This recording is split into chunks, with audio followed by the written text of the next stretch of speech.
Hi, welcome back to the channel. Today I want to talk to you about a very important thing that you have to do in an interview.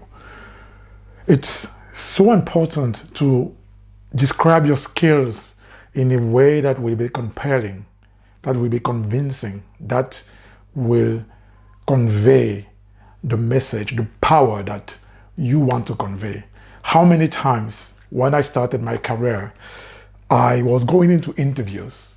I was certain to have the skills. I was certain to nail the interview because I was talking about all the skills I had. And yet, I didn't get the job. And sometimes the feedback was, I'm not the right fit.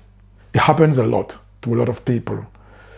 But sometimes the problem is not that you don't have the skills, it's that you don't communicate well enough the skills that you have.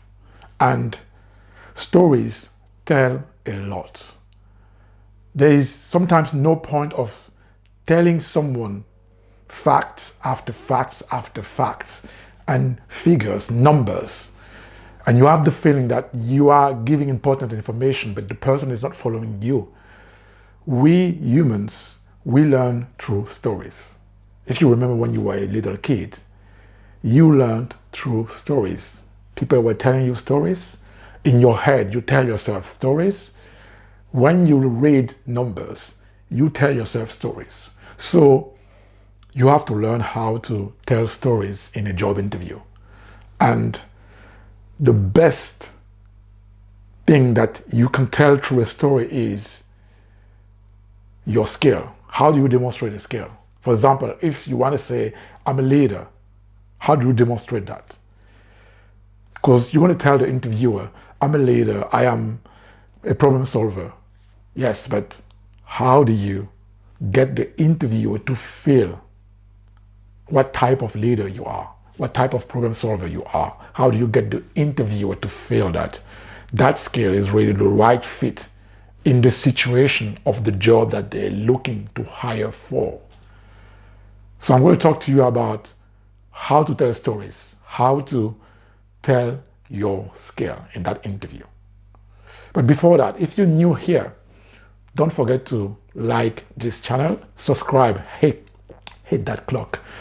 If you really want to create an amazing career for yourself, if you want to get a job that you deserve, this channel is for you, and even a lot more. So I hope you're going to like what I'm going to share with you today. And if you like, don't forget to subscribe. Don't forget to share it massively, right? So let's come back to it. How do you tell a story in a job interview? There is a structure that I use, which is, it's been giving me results. Just say it like that, right? It's been giving me great results. So I recommend you to use it. And that structure is called SCAR, SCAR. And it stands for, S is describe the situation to your interviewer. You have to describe what is the context of that skill, the context in which you demonstrated that skill that you're talking about. And we're going to take an example at the end of this video, so just stay till the end so that I can show you in a real example how I demonstrated one of the skills that I have.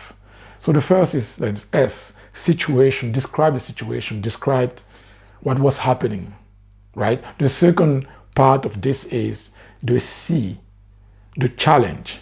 What was the challenge? When you tell a story, there's always a challenge, and you come and you conquer that challenge, right? It's always like that. If you don't have a challenge, you don't have any hero. Heroes are there to face challenges and to conquer them. So you have a challenge. What was the task to achieve? What was the problem to solve? What was the result, the end result that you wanted to get at? That's the challenge. Describe that result. The other part, the third part, is the A, action. What did you do? This is where you tell about the actions that describe the skills that you demonstrated. So what did you do? And if you were in a group or in a team, you have to focus on what you did as an individual as a team player, not what the team did, because the interviewer is looking into your skill, not the team skill. All right? So don't forget that. It's very important to stick to what you did, what value you brought to the table, what value you brought in that situation. And the last part is very important. It's the result. What did happen? Did you solve your problem? And if you didn't solve the problem, what was left to be done? And why the problem wasn't solved? Make sure that in that end note, you finish by a great result. Or if there's not a great result, then you finish by explaining why it wasn't a great result, so that we can understand that your actions impacted the situation positively. Because if it wasn't, then it's not a skill. If you don't have a skill, if you don't impact the situation, then it's not a skill. And don't talk about it, of course, right? So now we came to the end, and I want to share with you then how I demonstrated this little skill. So I am a leader, and I wanted to demonstrate the type of leader I am. And so this is how I described it. So I started with the first thing, then the situation. So that was the situation. We were a team of 5 consultants, and we were consulting for a big client, right? A big project. And we had to deliver 7 tasks and 7 documents in 5 months. And we were already at the second document, and the customer was showing himself very, very, not happy. He wasn't happy, and he was a difficult customer. And so the team wasn't very happy about it, because he wasn't very honest, because we were delivering great things, but he was always finding things to not being happy, right? So that was the situation. Now, what was the challenge there? So the challenge there is that customer is very important, and we want to retain the customer. And we have a 5-month project.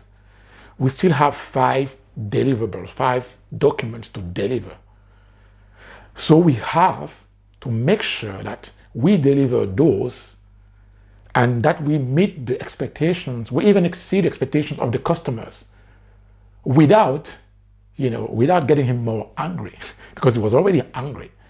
That was the challenge that we had to face as a team. So what did I do?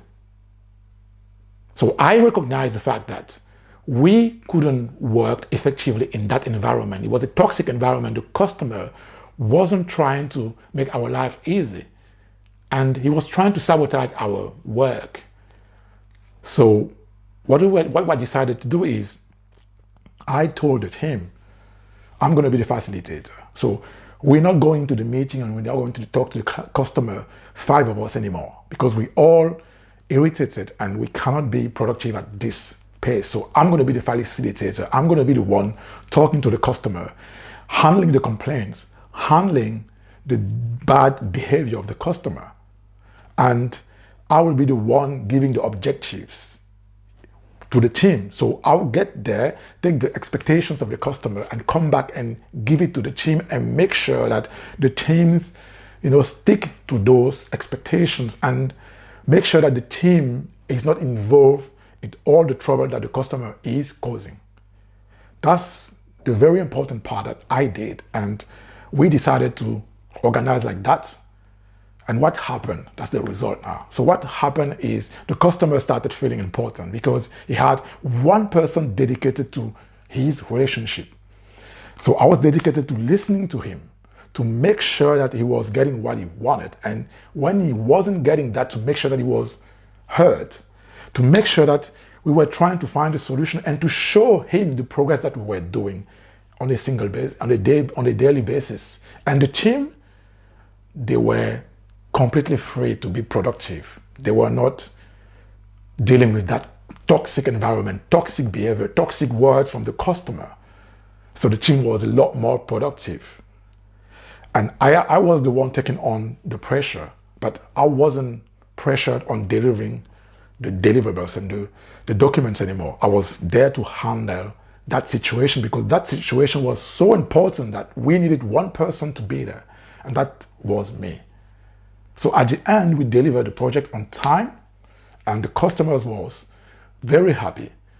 What happened is he just wanted to feel important. He just wanted to feel special because it was the first time he had consultants for him, and he just wanted to make sure that we were giving him the importance that he wanted. So that's an example on how you can actually, share your skill through an experience, through a story. And it's a powerful one. When you combine that, it's more powerful than just saying that I'm a leader and I delivered, a project with 5 team members. It's a lot more powerful. I hope you liked it. And if you did, don't forget to smash that clock. All right. I do this. I like this because I like to play basketball. So no, smash that clock. Seriously, smash that clock and share it with people who need those tips so that they can get the jobs that they want. And it's so important to me. I like this topic. I'm so passionate about this topic because I had to find ways to navigate my career.